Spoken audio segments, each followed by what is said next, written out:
भजन करो नित भोरे भाई, भजन करो नित भोरे। भजन करो नित भोरे भाई, भजन करो नित भोरे। हो रवि उगते सहु चेतन जागो, गान करो आठोरे। सूर्य तणा तो चढ़ता सूधी, ख्रिस्त रयो नहीं घोरे। भजन करो नित भोरे भाई, भजन करो नित भोरे।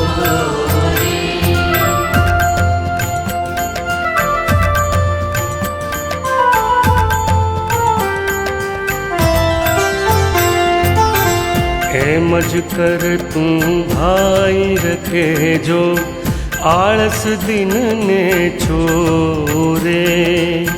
पापी जन जो निंद्रा राखे, लज्जित ते आहो रे। भजन करो नित भोरे भाई, भजन करो नित भोरे।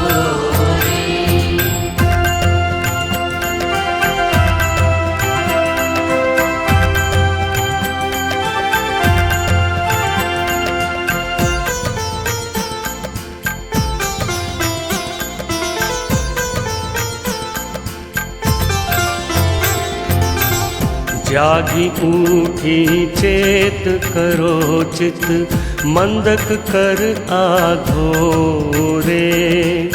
सत्य दिवाकर ख्रिस्त खरो छे, अजवाळू ते मोरे। भजन करो नित भोरे भाई, भजन करो नित भोरे।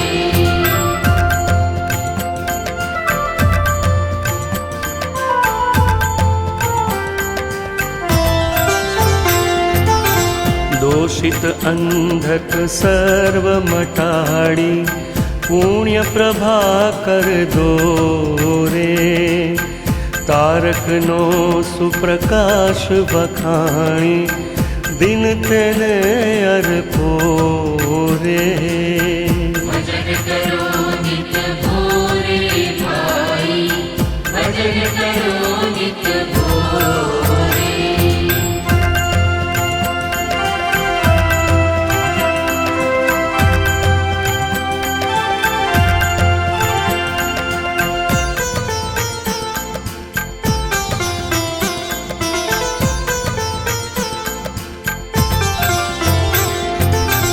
काल प्रभात थकी तो गाता, चक्रनु अंजन ल्यो रे।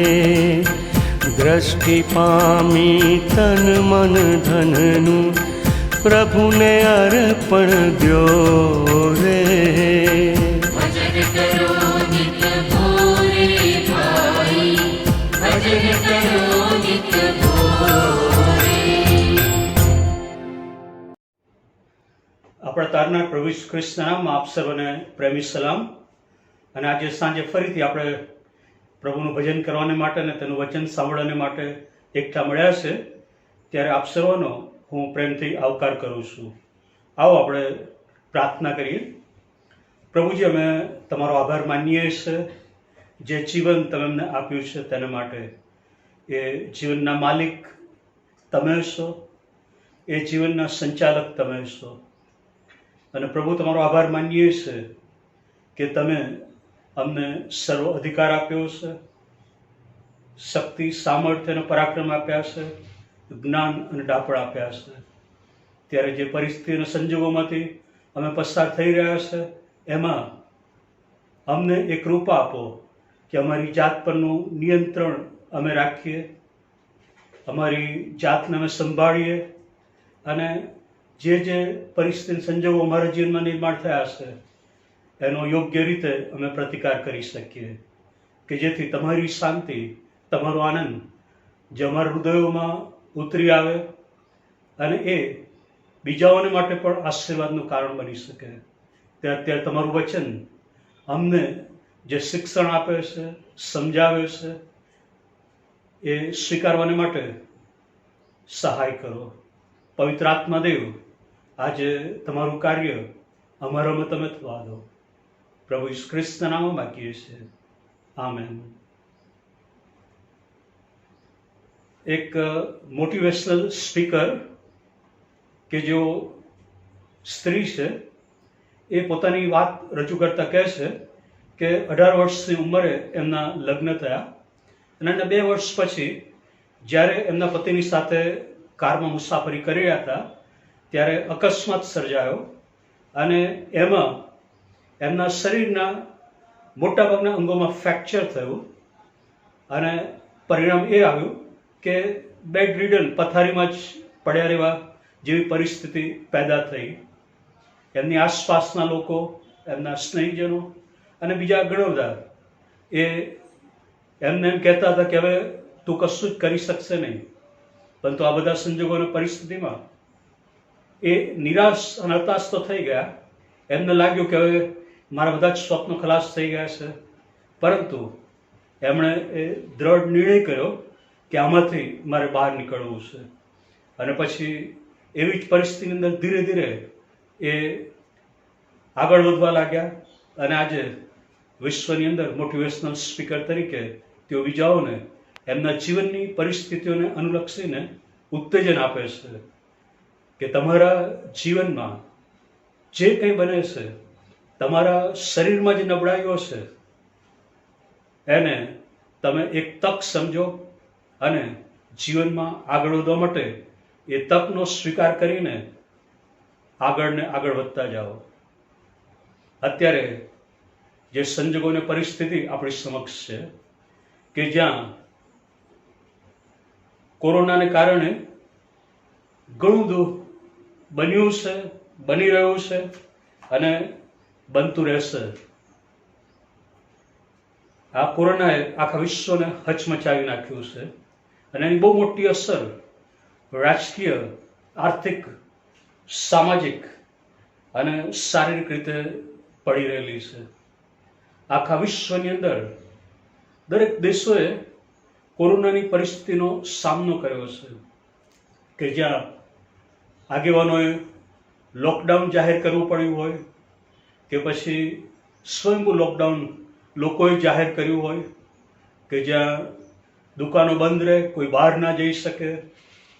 અને આપણે જે પરિસ્થિતિનો સામનો અત્યારે કરી રહ્યા છે કે જે એમ્બ્યુલન્સ માટે કલાકો સુધી રાહ જોવી પડે, સિવિલ હોસ્પિટલ આગળ એ એમ્બ્યુલન્સની મોટી લાઈન લાગેલી હોય, એ ઓક્સિજનની અછત, એ ઇન્જેક્શન માટે લાંબી લાઈનો, જેઓને હોસ્પિટલમાં દાખલ કરવામાં આવેલા છે એમને તમે મળી પણ ન શકો, એમના માટેની માહિતી તમને પ્રાપ્ત ના થઈ શકે અને પછી તમારી જે પરિસ્થિતિ એમાં પેદા થાય એ. કેટલા બધા લોકોએ પોતાની નોકરીઓ ગુમાવી દીધી. એના કારણે જે નાણાંનું સંકટ ઊભું થયું, લોનના હપ્તા કેવી રીતે ચૂકવવા એ ચિંતાનો વિષય બની ગયો. બાળકોના અભ્યાસ માટેની પરિસ્થિતિ, નોકરીઓના પ્રશ્નો, વાહન વ્યવહારના પ્રશ્નો, કેટલી બધી વિકટ પરિસ્થિતિ અને સંજોગોમાંથી આપણે પસાર થઈ રહ્યા છે. જે લોકોએ પોતાના ઘરોમાં પ્રસંગોનું આયોજન કર્યું હતું અને અચાનક આ પરિસ્થિતિ આવી પડી, હવે એમાં એમણે એ નક્કી કરવાનું રહ્યું કે હવે શું કરવું, કેટલા લોકોને આમંત્રણ આપવું, શું કરવું અને શું ન કરવું. કેટલી બધી મૂંઝવણ અને વિમાસણમાં તમે બધા સપડાઈ ગયા હશો. સ્વજનોની વિદાય, શોક, એ ઘરમાં ખાલીપો, એમની માનભરી વિદાય આપવાને માટે મોટી સંખ્યામાં લોકો આવી ન શકે, છેલ્લી વાર એમનું મોં પણ ન જોઈ શકાય, એમના પાર્થિવ દેહને ઘર પણ લાવી ન શકાય. અને એ પછી જે પરિસ્થિતિ તમારી પેદા થાય, માનસિક પરિસ્થિતિ, ઘરમાં માંદગી, નાનું ઘર હોય, કોરોના થયો હોય ને એમને અલગ રૂમમાં રાખવાના થાય, ત્યારે શું કરવું. લોકડાઉનને કારણે જે પરિસ્થિતિઓ પેદા થઈ, ઘણી બધી જગ્યાએ કે જ્યાં ઘરની અંદર જ બધા હોય, મોટાભાગનો સમય એકબીજા સાથે વિતાવવાનો થાય અને એ સમયે જે ઝઘડાઓ થયા અને પોલીસ સ્ટેશનમાં એ બાબતો ગઈ. કેટલી બધી આવી વિકટ પરિસ્થિતિઓનો સામનો આપણે કરવાનો આવ્યો છે. જ્યારે પણ આપણે કોઈ વિકટ પરિસ્થિતિઓનો સામનો કરીએ છીએ ત્યારે 3 પ્રકારની પ્રતિક્રિયાઓ આપણે આપતા હોઈએ છીએ. જ્યારે પણ તમે કશું સાંભળો છો, કશું જુઓ છો અને કશાકનો અનુભવ કરો છો, ત્યારે 3 પ્રકારના રિસ્પોન્સ અને રિએક્શન તમે આપતા હો છો. પહેલો રિસ્પોન્સ અને રિએક્શન છે એ બીજાઓ પ્રત્યે બાહ્ય પરિસ્થિતિ પર. જે બીજા પ્રકારનું રિસ્પોન્સ રિએક્શન છે એ તમારી પોતાની જાત પ્રત્યે, અને ત્રીજા પ્રકારનું જે રિસ્પોન્સ અને રિએક્શન છે એ ઈશ્વર પ્રત્યે. અને આ 3 પ્રકારના રિએક્શન કોઈક ને કોઈક રીતે આપણે આપતા હોઈએ છીએ. અને તમે બધા જ આવી ભયંકર અને વિષમ પરિસ્થિતિઓમાંથી પસાર થયા છો, ત્યારે તમે કેવા પ્રકારનો રિસ્પોન્ડ આપ્યો છે, કેવા પ્રકારનું રિએક્શન એમાં તમે આપ્યું છે? How did you respond and reacted? અને જે પ્રકારનો રિસ્પોન્સ અને જે પ્રકારનું રિએક્શન તમે આપ્યું છે, એનાથી તમારી હાલની પરિસ્થિતિ, ભવિષ્યની પરિસ્થિતિ સર્જાય છે. એટલે કે જે સુખ, શાંતિ અને આનંદમાં તમે જીવવા માંગો છો, એનો આધાર કેવા પ્રકારનું રિસ્પોન્સ ને રિએક્શન એ પરિસ્થિતિઓને માટે તમે આપ્યું છે એના પર એ સર્જાય છે. નિષ્ફળતા, નોકરી ચાલી જેવી આકસ્મિક બાબતો, કે માંદગી આવી, કે અકસ્માત, ડિવોર્સ, કેટલા બધા આવા પ્રસંગોમાંથી તમે પસાર થાવ છો. કોઈ તમારા વિશે ખરાબ બોલી જાય, તમારી આગળ ન બોલે પણ તમારી પીઠ પાછળ એ લોકો કદાચ બોલતા હોય, તમારા વિરુદ્ધ કોઈક નિર્ણય લેવામાં આવ્યો હોય,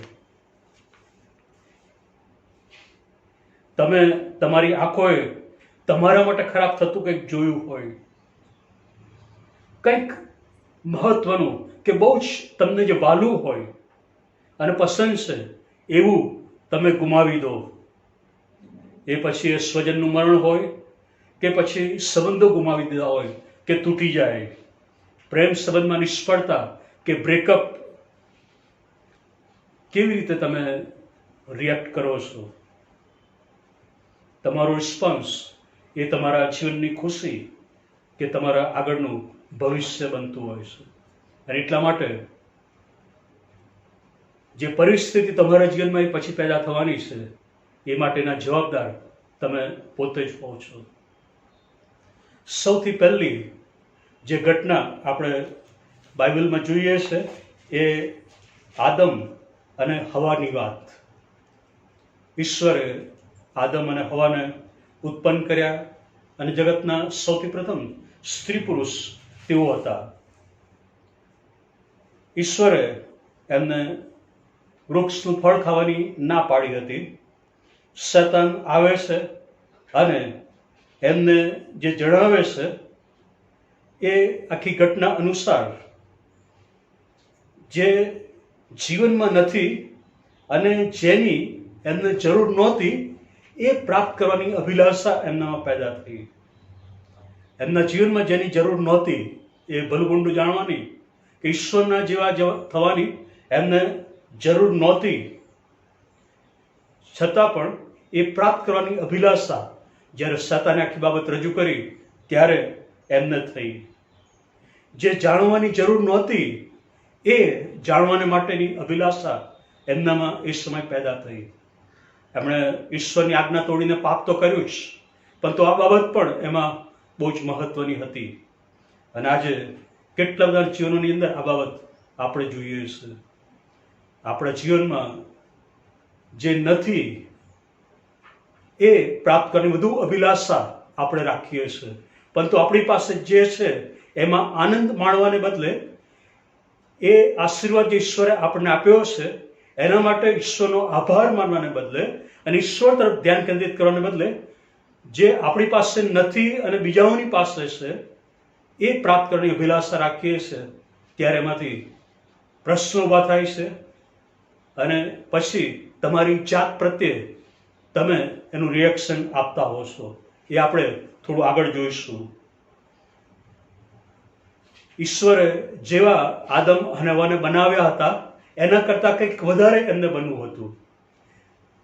ઈશ્વર આપણને બહુ જ અદ્ભુત રીતે બનાવ્યા છે અને ઈશ્વરે જે બનાવ્યા છે એમાં કોઈ જાતની ભૂલ નથી, પરંતુ આદમ અને હવાને તેઓ જે હતા એના કરતાં કંઈક વધારે બનવાની અભિલાષા પેદા થઈ.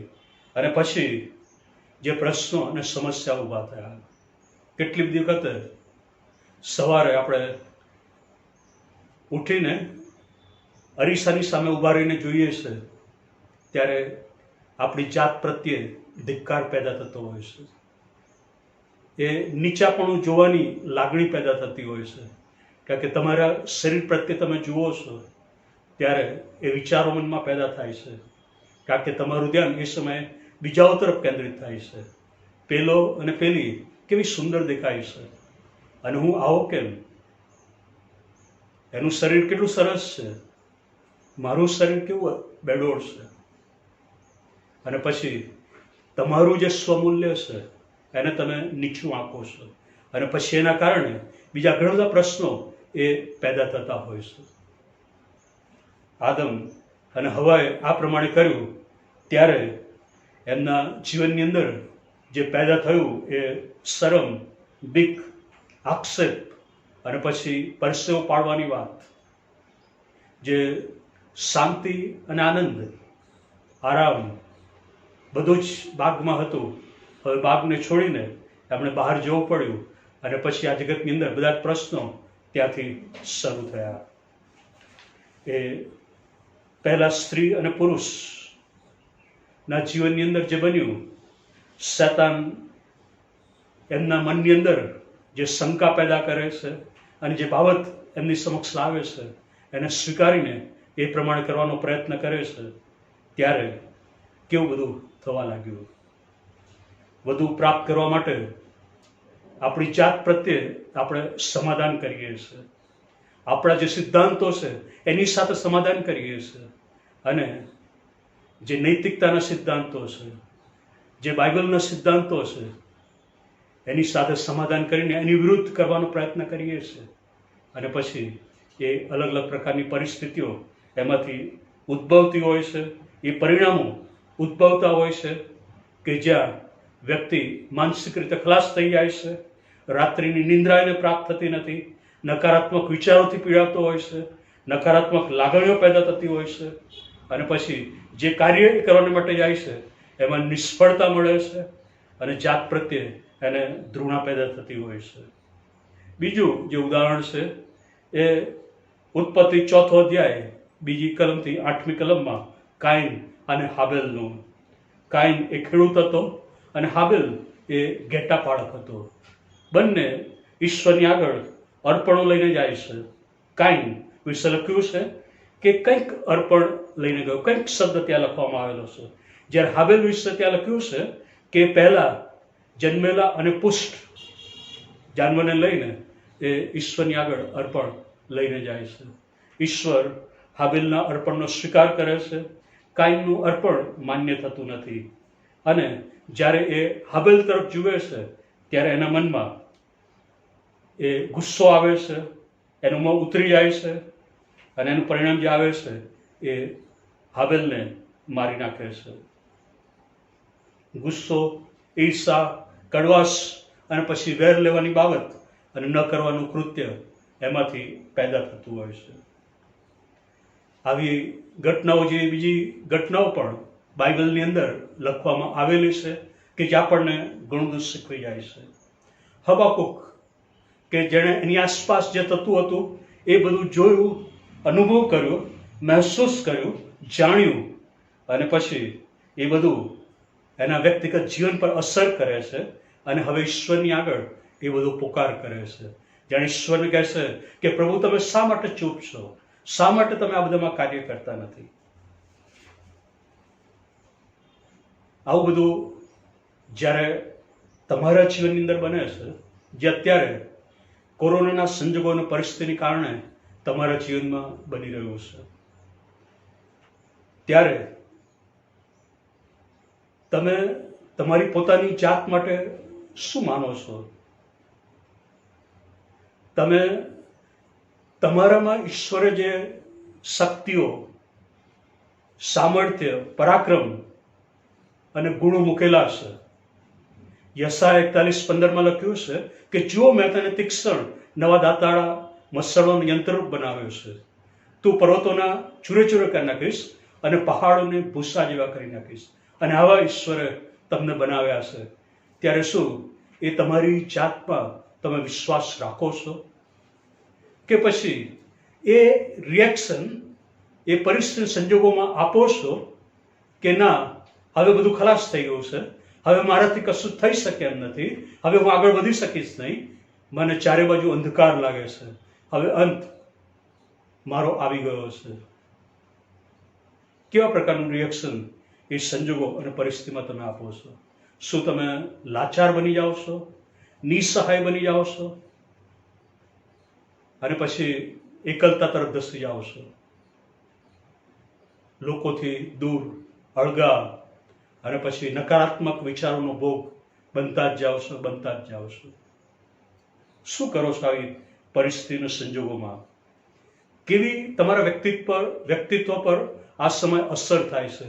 શું બીક તમારા પર હાવી થઈ જાય છે?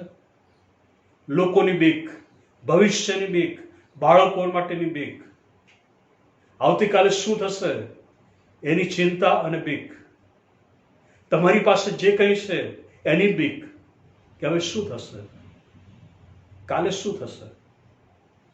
કોરોના માટેની બીક. અત્યારે તો આપણે એકદમ સાજા છીએ, પણ આવતીકાલે શું થશે? હું બહાર જઈશ તો શું હું પણ કોરોના સંક્રમણનો ભોગ બનીશ?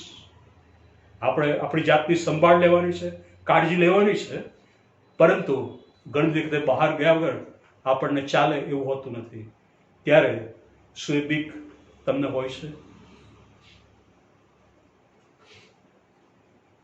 કેટલા બધાને એવું પણ થતું હોય છે કે આવા સંજોગો અને પરિસ્થિતિની અંદર એમનું મન એ નકારાત્મક વિચારોનું શરૂ કરી દે છે અને પછી પોતાની જાત પર આધાર રાખવાને બદલે એ બીજાઓ પર આધાર રાખવાનું શરૂ કરી દે છે. બીજાઓ શું કહેશે, બીજાઓ મારા વિશે શું વિચારશે, બીજાઓ મારા વિશે શું માનશે, બસ એ જ તેઓ વિચારતા હોય છે અને પોતાની જાત પ્રત્યેનો વિશ્વાસ એ લોકો ગુમાવી દેતા હોય છે. એ લોકો ભૂલી જાય છે કે ઈશ્વરે એમને બહુ અદ્ભુત અને અજાયબ જેવા બનાવ્યા છે.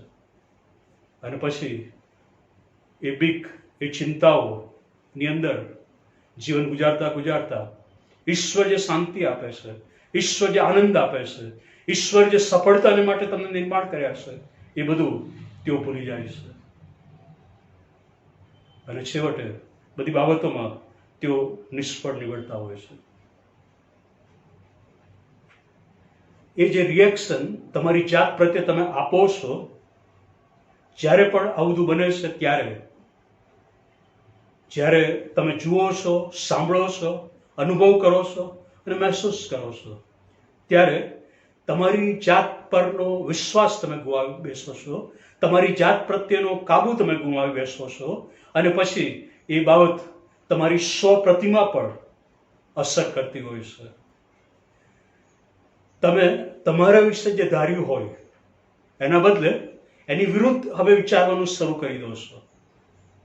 તમે ઈશ્વરના વચનોમાંથી શીખ્યા હોય છે, જેમ મેં કહ્યું એ પ્રમાણે, કે તમે શક્તિમાન છો, સામર્થ્યવાન છો, જે પ્રભુ ખ્રિસ્તનું સામર્થ્ય આપે છે એની સહાયથી બધું જ કરી શકો છો.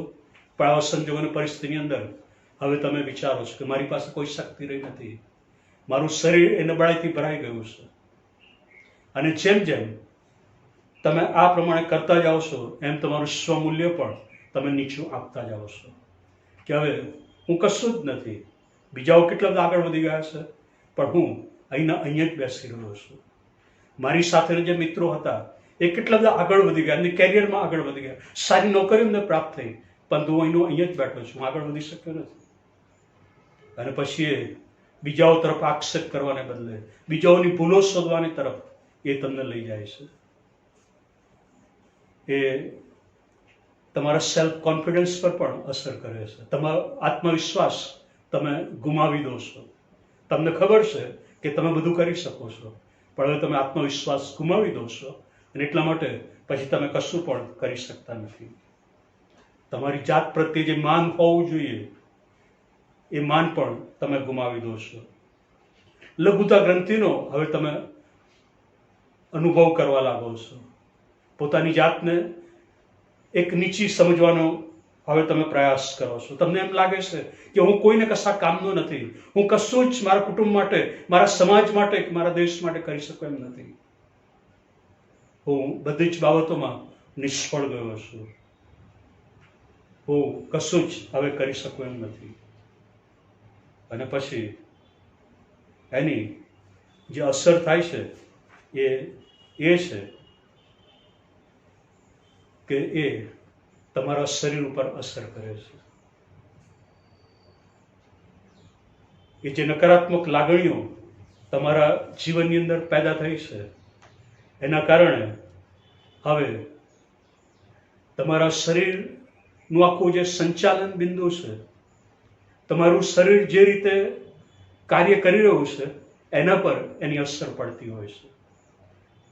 અને એ શરીરની કાર્ય પ્રણાલી પર જ્યારે અસર પડે છે ત્યારે એમાંથી રોગ પેદા થતા હોય છે. કારણ કે તમારું શરીરનું જે કાર્ય છે, જે અંગો છે, એકબીજાની સાથે તાલ મિલાવી શકતા નથી. એની કાર્ય કરવાની પદ્ધતિ બદલાઈ જાય છે. એની કાર્ય કરવાની જે સ્પીડ છે એ વધી જાય અથવા તો ઓછી થાય. અને આ બધું જ્યારે બને છે ત્યારે રોગ શરીરમાં પેદા થતા હોય છે. આ બધું જ્યારે તમે સાંભળી રહ્યા છો ત્યારે તમે હવે તમારા પોતા માટે શું વિચારો છો? શું એ જે સંજોગો અને પરિસ્થિતિઓ જે કદાચ નાની હોય, કોરોનાને કારણે ના પણ હોય, ઓફિસમાં કશુંક બન્યું હોય, ઘરમાં કશુંક બન્યું હોય, શું થાય છે? કેટલા બધા એના નકારાત્મક પરિણામો આપણને જોવા મળતા હોય છે. જે પરિસ્થિતિનો સંજોગો પેદા થાય છે એના કારણે તમારા ઈગોને જે નુકસાન થાય છે. કેટલા બધા ઇગોઇસ્ટિક લોકો હોય છે કે જેમના ઈગોને હાનિ પહોંચાડે એટલે ગમે તે કરવાને માટે તેઓ તૈયાર હોય. એમને ખબર હોય છે કે આ કાર્ય એ સારું નથી, હું જે કરવા જઈ રહ્યો છું એ સારું નથી, પણ એમના ઈગોને જ્યારે હાનિ પહોંચે છે ત્યારે બધું જ કરવાને માટે તેઓ તૈયાર થઈ જાય છે. કશું જ તેઓ જોતા નથી, વિચારતા નથી અને સાંભળતા પણ નથી. બીક, એ ઈગો, પોતાની જાતને એ સમય ન સમજવાની વાત કેટલા બધા ભયંકર પરિણામો તરફ લઈ જાય છે. અને આવા સંજોગો અને પરિસ્થિતિની અંદર ઈશ્વરનું વચન આપણને ઉત્તેજન આપે છે, સામર્થ્ય આપે છે, પરાક્રમ અને બળ આપે છે. અને એટલા માટે આવો આપણે અય્યુબના જીવનમાં એ બાબતને જોઈએ કે અય્યુબે આવા સંજોગો અને પરિસ્થિતિની અંદર શું કર્યું. અય્યુબને જ્યારે એ સમાચાર પ્રાપ્ત થાય છે એના કુટુંબ વિશેના, એના દીકરા અને દીકરીઓ વિશેના, ત્યારે એ શું કરે છે? જો તમે અય્યુબનું પુસ્તક તેનો 1 અધ્યાય એની 6 થી 12 કલમો વાંચશો તો એમાં શૈતાન વિશે લખવામાં આવેલું છે. શૈતાન અને ઈશ્વર સાથેની વાતચીત. અને પછી અય્યુબ જે પ્રતિક્રિયા આપે છે એ અય્યુબ તેનો 1 અધ્યાય અને 20 થી 22 કલમમાં એના વિશે લખવામાં આવેલું છે કે અહીંયા અય્યુબ હવે શું કરે છે. શૈતાન અય્યુબ વિશે કેવી સાક્ષી આપે છે. અય્યુબ 1 અધ્યાય અને તેની 9મી કલમ. ત્યારે શૈતાને યહોવાને ઉત્તર આપ્યો કે શું અય્યુબ કારણ વગર ઈશ્વરની ભક્તિ કરે છે? શું તું તેનું તો તેના ઘરનું તો તેના સર્વસ્વનું ચોગરદમ રક્ષણ કરતો નથી? તે તેના કામ ધંધામાં આશીર્વાદ દીધો છે જેથી દેશમાં તેની સંપત્તિ વધી ગઈ છે. શૈતાન ઈશ્વરને અય્યુબ વિશેની આ સાક્ષી આપે છે. શૈતાન અય્યુબના જીવનમાં ઈશ્વર પ્રત્યેની જે ભાવના જોઈ હતી એના વિશે અહીંયા એ રજૂ કરે છે અને પ્રશ્ન પણ કરે છે કે અય્યુબ શા માટે તારી ભક્તિ કરે છે અને આરાધના કરે છે. અને અય્યુબ જ્યારે એ સમાચાર સાંભળે છે, એક પછી એક સમાચાર આવતા જાય છે કે તારા દીકરાઓ માર્યા ગયા, તારી દીકરીઓ મારી ગઈ, તારી ધન સંપત્તિ લૂંટાઈ ગઈ, એ પશુઓ મરણ પામ્યા, લૂંટાઈ ગયા. અને આ બધું જ્યારે એ સાંભળે છે ત્યારે 20મી કલમમાં લખ્યું છે કે ત્યારે અય્યુબે ઉઠીને પોતાનો જામો ફાડીને માથું મુંડાવ્યું અને ભૂમિ પર પડીને સ્તુતિ કરતા કહ્યું. શા માટે અય્યુબે આ પ્રમાણે કર્યું? જે પ્રમાણે શેતાને અય્યુબ વિશે કહ્યું એ જોતા અય્યુબે જે કર્યું એ આપણે કરવાની જરૂર છે. અય્યુબે જ્યારે આ બધું સાંભળ્યું ત્યારે મેં જે આ બધી બાબતો રજૂ કરી એવું જ એના જીવનમાં બનવું જોઈતું હતું. એ સાંભળીને બીક, શરમ, ધૃણા, કડવાશ, એ જે લૂંટીને લઈ ગયા એ લોકો પ્રત્યે વેરભાવ, કંઈક બદલો લેવાની ભાવના, એ બધું અય્યુબના જીવનમાં પેદા થવું જોઈતું હતું. પોતાની જાત પ્રત્યેની ધૃણા, પોતાની જાત પ્રત્યે દોષ દેવાની લાગણી, અને આ બધું અય્યુબના જીવનમાં પેદા થવું જોઈતું હતું. પરંતુ એ થયું નહીં, કારણ કે અય્યુબના મનની અંદર આ બધું સાંભળ્યા પછી પણ નકારાત્મક વિચારો આવ્યા નહીં, નકારાત્મક લાગણીઓ પેદા થઈ. એનું કારણ એ હતું કે એનું જે ધ્યાન હતું એ ઈશ્વર તરફ અત્યારે કેન્દ્રિત હતું.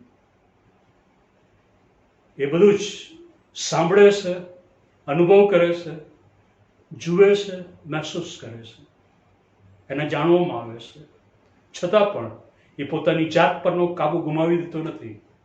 એ પોતાની જાત પ્રત્યે કોઈ રિએક્શન અત્યારે આપતો નથી, પરંતુ એ ઈશ્વર તરફ પોતાનું ધ્યાન કેન્દ્રિત કરે છે અને હવે એ પ્રભુની સ્તુતિ કરે છે. અહીંયા એવું નથી લખ્યું કે એણે ઈશ્વર પર આક્ષેપ લગાવ્યો કે ઈશ્વરની આગળ પોતાની ફરિયાદો રજૂ કરી. ઘણી વખતે જે આપણે કરીએ છીએ કે પ્રભુ હું જ શા માટે, મારું કુટુંબ શા માટે, શું તમને બીજાઓ મળ્યા નહીં, શા માટે તમે મારા જીવનની અંદર જ આવું બધું લાવવા દો છો? પણ અહીંયા અય્યુબ એ પ્રમાણે કરતો નથી. અય્યુબ ભોંય પર પડીને પ્રભુની સ્તુતિ કરશે. એનો અર્થ એ થયો કે એણે પ્રભુની સ્તુતિ કરતા કહ્યું હશે કે પ્રભુ આ બધા સંજોગો અને પરિસ્થિતિ જે મારા જીવનમાં આવ્યા છે એના પર તમારો કાબુ અને અધિકાર છે, અને હું જાણું છું કે તમે મારા માટે સર્વશ્રેષ્ઠ જ કરવાના છો, કારણ કે હું તમારી સર્વશ્રેષ્ઠ કૃતિ છું. એ પ્રભુની સ્તુતિ કરે છે. પ્રભુ જે છે એ માટે, અને પ્રભુ જે કરી રહ્યા છે એ માટે એ સ્તુતિ કરે છે. એણે સ્તુતિ કરતા કદાચ પ્રભુને એ પણ કહ્યું હોય કે પ્રભુ જેની જરૂર મને નહોતી એ બધું તમે લઈ લીધું, કારણ કે આગળ તમે મને આના કરતાં શ્રેષ્ઠ આપવાના છો. પછી ભલે એના બાળકો એણે ગુમાવી દીધા હોય, એની સંપત્તિ એણે ગુમાવી દીધી હોય, અને પછી એના મોંમાંથી જે શબ્દો નીકળે છે 21મી કલમ, અને કહે છે કે મારામાં ઉદરમાંથી નાગો આવ્યો હતો અને નાગો પાછો જઈશ. યહોવાએ આપ્યું અને યહોવા લઈ લીધું, યહોવાના નામને ધન્ય હો. જે બાબત એણે એના મનમાં વિચારી એ કે મારી પાસે જે કંઈ છે એ મારું પોતાનું નથી, પણ ઈશ્વરે આ બધું મને આપ્યું છે અને એના પર ઈશ્વરનો અધિકાર છે અને ઈશ્વરે લઈ લીધું, ઈશ્વરના નામને ધન્ય હો. હું કશું જ આ પૃથ્વી પર લઈને આવ્યો નહોતો, તો શા માટે બધાની હાય હાય મારે કરવી જોઈએ? ઈશ્વરનું હતું અને ઈશ્વરે લઈ લીધું, ઈશ્વરના નામને ધન્ય હો. અને એ સમયે એના મોં પર એ સ્માઇલ હશે. જે લોકો એને જોતા હશે એ લોકોને આશ્ચર્ય થતું હશે. અને પછી 22મી કલમમાં લખ્યું છે કે એ સગડામાં અય્યુબે પાપ કર્યું નહીં અને દેવને દોષ દીધો નહીં. એણે ઈશ્વર પર દોષ મૂક્યો નહીં, ઈશ્વરને આગળ એણે ફરિયાદો કરી નહીં, પણ ફક્ત ઈશ્વરનો આભાર માન્યો. જ્યારે આ બધા સંજોગોમાંથી તમે પસાર થાવ છો, એ વેદના, એ દુઃખ અને દર્દ સ્વજનના મરણને કારણે તમારા હૃદયમાં હશે. જે નિષ્ફળતાઓ તમને મળી છે એનું દુઃખ તમને હશે, એની વેદના હશે. તમારા ઘરમાં જે કંઈ બની રહ્યું છે એના કારણે તમને દુઃખ હશે.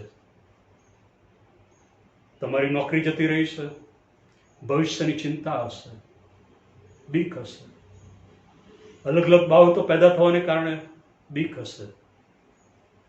પણ અય્યુબની જેમ આપણે આપણી જાત પ્રત્યે એ ઈશ્વર પ્રત્યેની ભાવના પેદા કરવાની છે. અને એ ત્યારે થઈ શકે છે કે જ્યારે આપણું જે અંતરાત્મા છે એ જે આપણને કહેશે એને સાંભળીએ અને એ અનુસરીએ. આપણો અંતરાત્મા ઈશ્વરના આત્માની સાથે જોડાયેલો છે.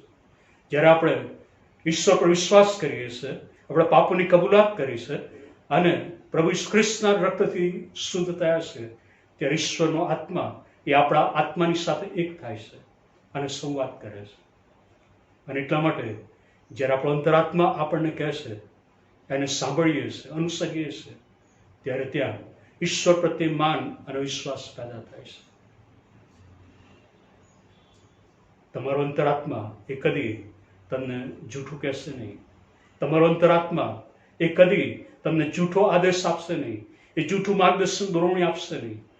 પરંતુ કેટલી બધી વખતે જેમ મેં કહ્યું એ પ્રમાણે આપણે સમાધાન કરી લઈએ છીએ. એ અંતરાત્માના અવાજને દબાવીને જગતના જે બાહ્ય અવાજો છે, જે મારા માટે કદાચ આદર્શ ગણાતી હોય એવી વ્યક્તિઓ મને સલાહ આપે, ત્યારે એને હું માની લઉં કે જે ઈશ્વરના વચન વિરુદ્ધ પણ હોઈ શકે છે. અને પછી એ નિષ્ફળતાના પરિણામો તરફ આપણને દોરી જાય છે. અય્યુબ અહીંયા જીવનને હકારાત્મક રીતે લે છે અને આ બધા સંજોગોની પરિસ્થિતિની અંદર આપણી જે રહેણી કહેણી છે, આપણી જે વિચારણા છે, એ હકારાત્મક હોવી એ જરૂરી છે. જીવન પ્રત્યેનો આપણો અભિગમ એ હકારાત્મક હોવો એ જરૂરી છે. કે આ બધું બન્યું છે, બનશે, પણ એ બધું જતું રહેશે અને ઈશ્વર સારા સમયો આપણા જીવનમાં લાવશે. કારણ કે મારા બધા જ પ્રસંગો એ ઈશ્વરના હાથમાં છે. કારણ કે ઈશ્વરે મને ઉત્પન્ન કર્યો છે અને ઈશ્વર મારા જીવનને જાણે છે અને ઈશ્વર મારા જીવનમાં સારું જ આવવા દેશે. પુનર્નિયમ 29 અને 29 કે જ્યાં લખ્યું છે કે જે રહસ્યો છે એ ઈશ્વરના છે, પણ ઈશ્વર જે આપણને આપ્યું છે એ બધું આપણું છે. ઘણી વખતે આપણા જીવનમાં બને છે એને આપણે સમજી શકતા નથી, અને જેને આપણે સમજી શકતા નથી અને સમજી શકીએ એમ પણ નથી, તો શા માટે એના પર મનન કરવાને સમય વિતાવીએ, કલાકોના કલાકો, દિવસોના દિવસો એના પર વિતાવીએ. શા માટે આ વ્યક્તિ મારા વિશે આમ બોલી ગઈ, શા માટે એણે આ પ્રમાણે મારા જીવનમાં કર્યું, શા માટે આ બધું મારા જીવનની અંદર બની રહ્યું છે? એના બદલે એ શક્યતાઓ તરફ, એ અવસરો જે ઈશ્વર આપે છે એના તરફ, ઈશ્વર જે તમને બધું આપી રહ્યા છે એના તરફ ધ્યાન કેન્દ્રિત કરો. તમારો બધો સમય એ જે કંઈ નિષ્ફળ ગયું છે, જે કંઈ ગુમાવી દીધું છે એના તરફ ધ્યાન કેન્દ્રિત કરશો નહીં, પરંતુ ઈશ્વર તમને શું આપી રહ્યા છે, શું આપવાના છે અને શું આગળ ઈશ્વર કરવાના છે એના તરફ જ્યારે ધ્યાન કેન્દ્રિત કરશો, ઈશ્વર વ્યક્તિઓ તમને પૂરી પાડશે. ઈશ્વર એવા પ્રસંગો અને એ પરિસ્થિતિનું નિર્માણ તમારા જીવનની અંદર કરશે. ઈશ્વર એ વ્યવસ્થાઓ તમને પૂરી પાડશે, રિસોર્સિસ પૂરા પાડશે, અને તમે જે ગુમાવ્યું છે એના કરતાં બમણો અને 10 ગણો તમે પ્રાપ્ત કરી શકશો. તમારું જે સ્વમૂલ્ય છે એને તમે ગુમાવી દેશો નહીં. ઈશ્વરે તમને જે બનાવ્યા છે, ઈશ્વરે તમારામાં જે મૂક્યું છે એના પ્રત્યે કદી અવિશ્વાસ તમે લાવશો નહીં. Believe in God who believes in you. જે ઈશ્વર તમારામાં વિશ્વાસ કરે છે એ ઈશ્વરમાં તમે વિશ્વાસ કરો, કારણ કે ઈશ્વરે અદ્ભુત અને અજાયબ રીતે તમને ઉત્પન્ન કર્યા છે, બનાવ્યા છે. ઈશ્વરે તમને ઘણા અધિકારો આપ્યા છે. એ ઈશ્વર જાણે છે કે તમે કોણ છો. એ ઈશ્વરે એફએસી 2 અધ્યાય અને 10મી કલમ કે આપણે ઈશ્વરની કૃતિ છે, અને ત્યાં માસ્ટરપીસ એ રીતે અંગ્રેજીમાં શબ્દ વાપરવામાં આવેલો છે. એનો અર્થ એ થયો કે તમારા જેવો દુનિયામાં બીજું કોઈ નથી. ઈશ્વરે એમ નથી કહ્યું કે આફ્રિકાની અંદર જોન્સન નામની વ્યક્તિ છે તો એના જેવી જ હું ઇન્ડિયામાં જોન્સન નામની વ્યક્તિને બનાવો. ઈશ્વરે એવું નથી કર્યું. ઈશ્વરે તમને ઓરિજિનલ બનાવ્યા છે, અસલ બનાવ્યા છે. કોઈ કોપી ઈશ્વરે કરી નથી. તો શા માટે એ ઓરિજિનાલિટીને તમે ગુમાવી દો છો અને બીજું જે દુનિયાની અંદર છે એની પાછળ પડીને એના જેવા થવાનો પ્રયત્ન કરો છો? તમે પોતે તમે બની રહો અને ઈશ્વરની સાથે તાલ મિલાવીને ઈશ્વરના માર્ગમાં ચાલીને આગળ વધવાનો પ્રયત્ન કરો અને આખું વિશ્વ એ તમારું છે, આખું આકાશ એ તમારું છે. એ ઊંચાઈ પર તમે જઈ શકો છો. શા માટે જે નબળાઈઓ છે એના પર તમે ધ્યાન કેન્દ્રિત કરો છો? શા માટે જે તમારી પાસે નથી એ તરફ તમે ધ્યાન કેન્દ્રિત કરો છો? તમે જે રીતે માનો છો એ પ્રમાણે કદાચ તમારી પાસે ટેલેન્ટ ના હોય. તમે જે રીતે માનો છો એ પ્રમાણે સ્કિલ તમારી પાસે ન હોય, પરંતુ એનાથી તમારું મૂલ્ય ઈશ્વરની દ્રષ્ટિમાં ઘટી જવાનું નથી. ઈશ્વર બીજાઓને પ્રેમ કરે છે એટલો જ ઈશ્વર તમારા પર પ્રેમ કરે છે. એટલે તમે કદી તમારા ઈગોને હર્ટ થવા દેશો નહીં. તમે તમારી જાતનું સ્વમૂલ્ય ગુમાવી દેશો નહીં. તમે દોષિતપણાની લાગણીથી પીડાતા નહીં અને એ બાબતો વિશે જ વિચાર કર્યા કરશો નહીં કે મેં આ કર્યું અને એટલા માટે આવું થયું. મેં જો આમ ન કર્યું હોત તો આમ ન થાત. મેં જો આ ભૂલ ન કરી હોત તો આ પ્રમાણે ન બન્યું હોત. એ ભૂલોમાંથી, એ પાપ જે કર્યા છે એમાંથી શીખવાનો પ્રયત્ન કરો અને આગળ વધો. કારણ કે પ્રભુનું વચન આપણને સ્પષ્ટ કહે છે રોમી 8:1 કે જેઓ ઈસુમાં છે તેઓને હવે દંડાજ્ઞા નથી. તો પછી જો ઈશ્વર એ બધું ભૂલી જતો હોય તો શા માટે આપણે એ બધું યાદ કરીને આપણી જાતને નુકસાન કરીએ? શા માટે મરી મરીને જીવવું? એ પ્રભુ ઈસુ ખ્રિસ્ત એટલા માટે આવે યોહાન 10:10 કે તમને જીવન મળે અને તે પુષ્કળ મળે. પ્રભુ ઈસુ ખ્રિસ્ત કહે તમને જીવન મળે અને પુષ્કળ મળે એ માટે હું આવ્યો છું. અને તમે કહો છો કે હું તો આ પ્રમાણે જ જીવીશ, મરી મરીને જીવીશ, લોકોથી દબાઈને જીવીશ, મારે આગળ વધવું નથી. ઈશ્વર તમને એના માટે પસંદ કર્યા નથી. આગળ વધો, ઈશ્વર તમારી સાથે છે. એ ઈશ્વરનું વચન આપણને કહે છે ગીત 103:10 કે તે આપણા પાપ પ્રમાણે આપણી સાથે વર્ત્યું નથી, આપણા અન્યાયના પ્રમાણે આપણને બદલો વાળ્યું નથી. એ ઈશ્વર કે જે આપણા પાપ પ્રમાણે આપણી સાથે વર્તતો નથી, આપણા અન્યાય પ્રમાણે આપણને બદલો આપતો નથી, તો શા માટે તમારી જાત પ્રત્યે એવો વ્યવહાર તમે કરો? શા માટે તમારી જાત પ્રત્યે અવિશ્વાસ તમે દર્શાવો? શા માટે તમારી જાતને તમે મારો? કેટલા બધા લોકો એવા છે કે પોતાની જાતને નુકસાન કરે છે, સહન થઈ શકતું નથી, કશું કરી શકતા એમ નથી, પોતાની જાતને મારતા હોય છે. શા માટે? આજે ઈશ્વરનું વચન આપણને એ પડકાર આપે છે, એ ઉત્તેજન આપે છે કે જે ઈશ્વરે આપણા પર પ્રથમ પ્રેમ કર્યો. એફએસસી 1:4 કે ઈશ્વરે આપણા પર પ્રેમ કર્યો અને આપણને પસંદ કર્યા કે જેથી એના પ્રેમમાં એ આપણને નિર્દોષ અને પવિત્ર રજૂ કરે.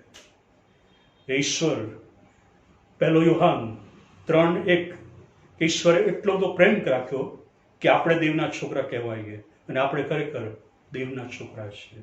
તો આખું જગત ઈશ્વરના બાળકો તરીકે તમારા તરફ દ્રષ્ટિ કરી રહ્યું છે કે તમે કોણ છો. લોકો તમે જે પ્રતિક્રિયાઓ આપો છો એના તરફ દ્રષ્ટિ કરી રહ્યા છે.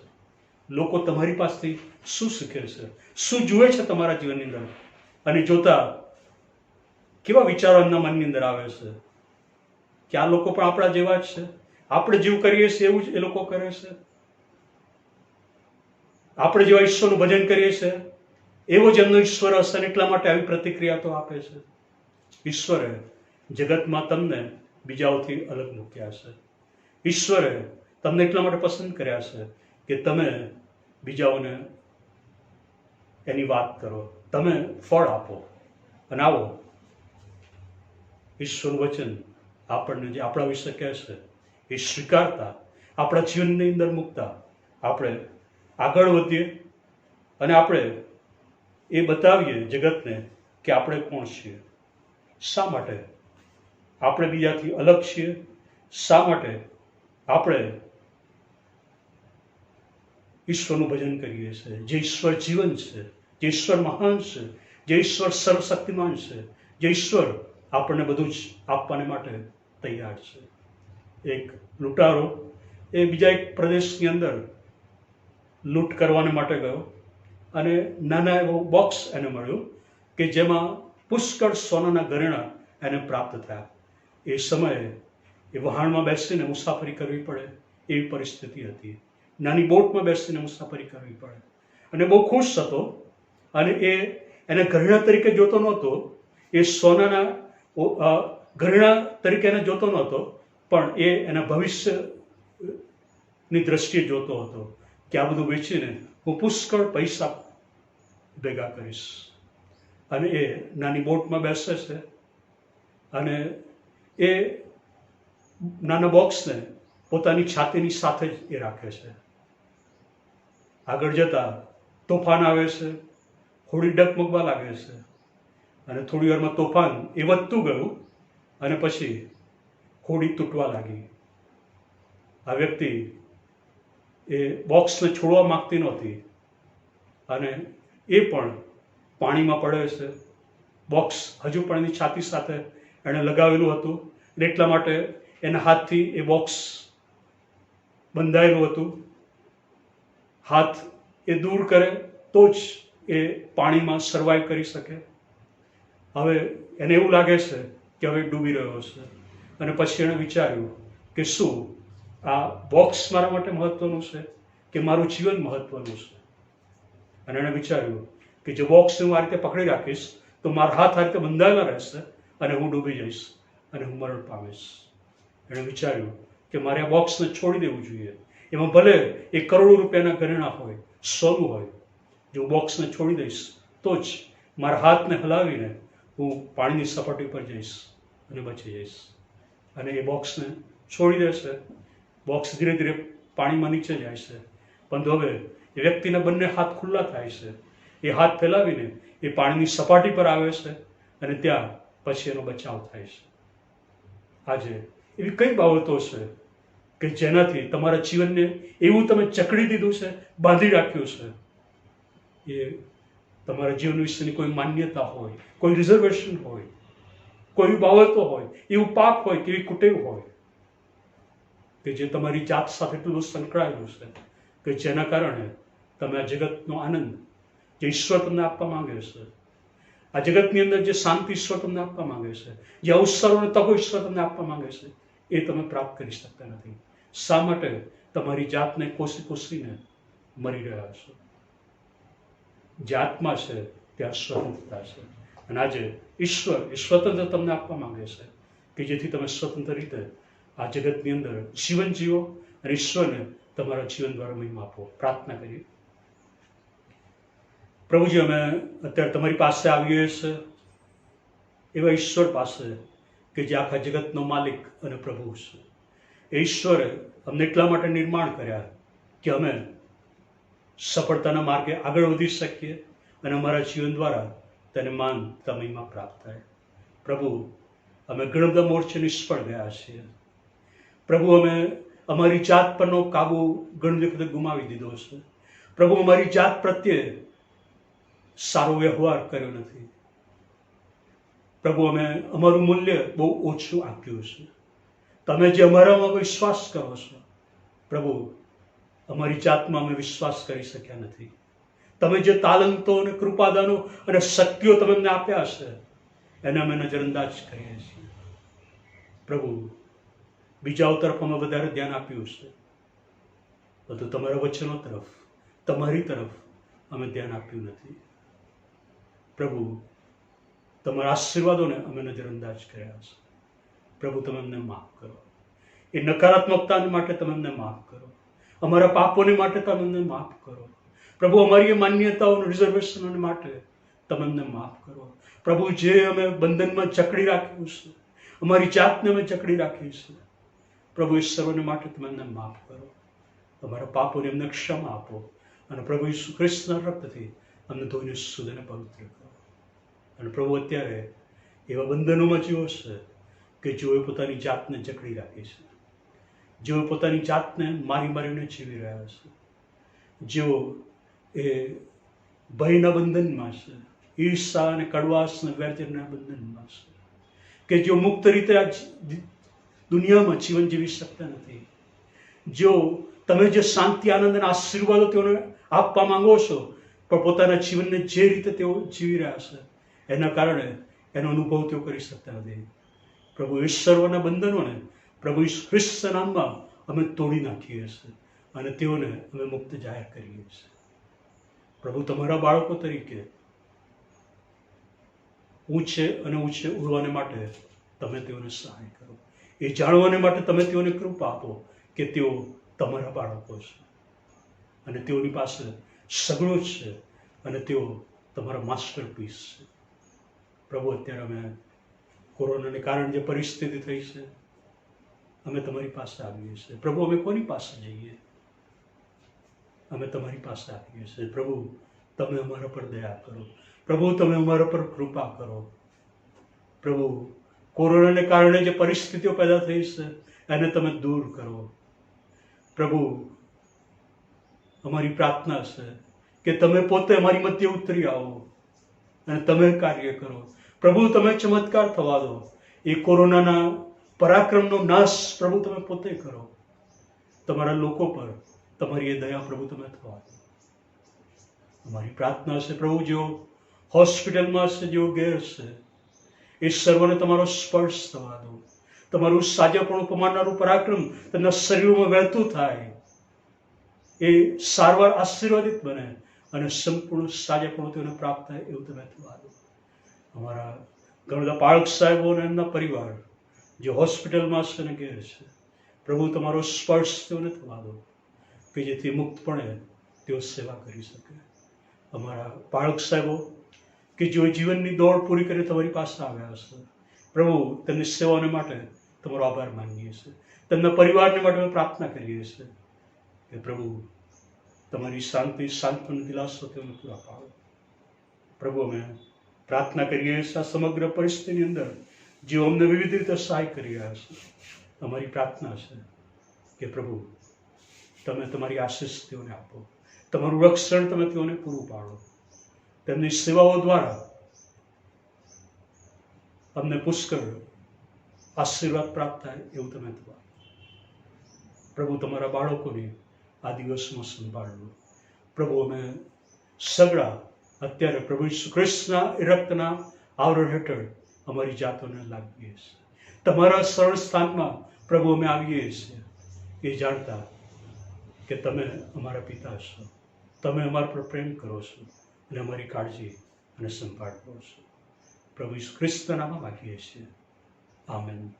હવે આપણે તારનાર પ્રભુ ઈસુ ખ્રિસ્તની કૃપા, ઈશ્વર પિતાનો પ્રેમ અને પવિત્ર આત્માનો આશીર્વાદ હમણાંથી સર્વકાળ સુધી આપણે સર્વની સાથે હોજો. આમેન.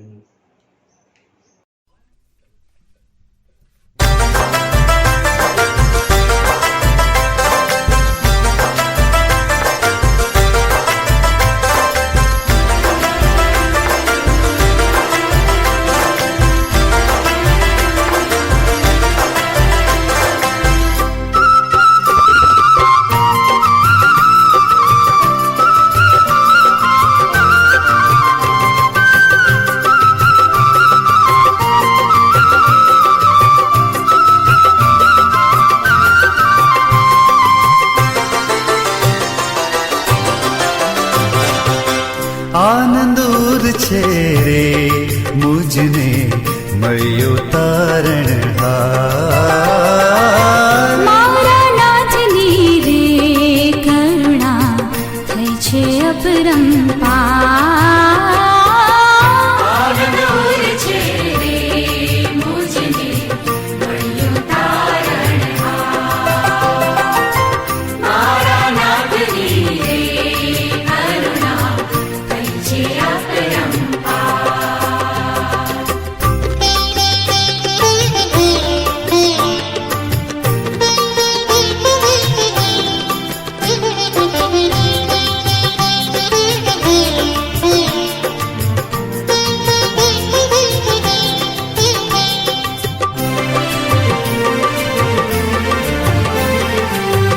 ભવસાગર મારે મારું નાવ થયો તેના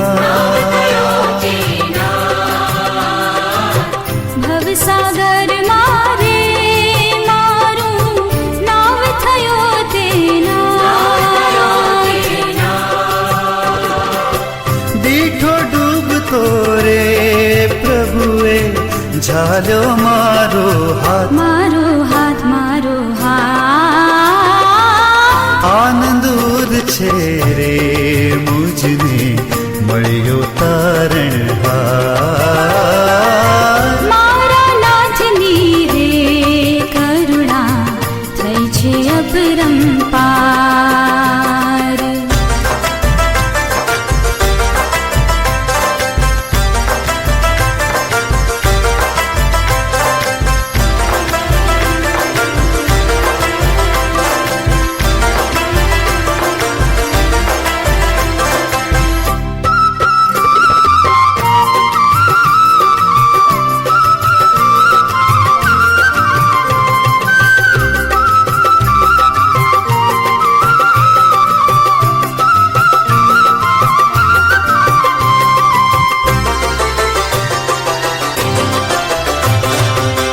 પાપ નિવાર્યા રે પ્રભુએ મુજ પર આણી રે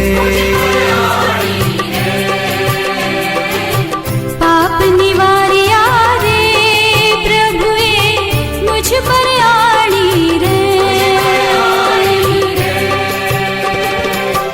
જીવન આપ્યું રે પ્રભુએ મુજ પર રાખી પ્રેમ રાખી પ્રેમ રાખી પ્રેમ આનંદ ઉર છે રે મુજને મળ્યો તારણહાર મારા નાથની રે કરુણા થઈ છે અપરંપાર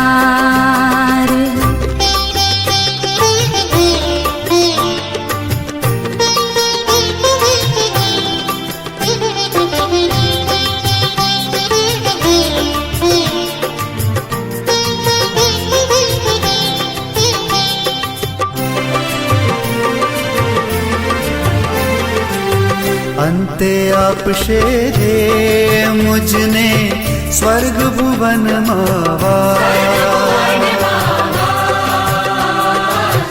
અંતે આપશે રે મુझने સ્વર્ગ ભુવનમાં વાસ સ્વર્ગી ધામ મારે ઈસુ મારો છે ઉલ્લાસ છે ઉલ્લાસ છે ઉલ્લાસ આનંદ ઉર છે રે મુજને મળ્યો તાર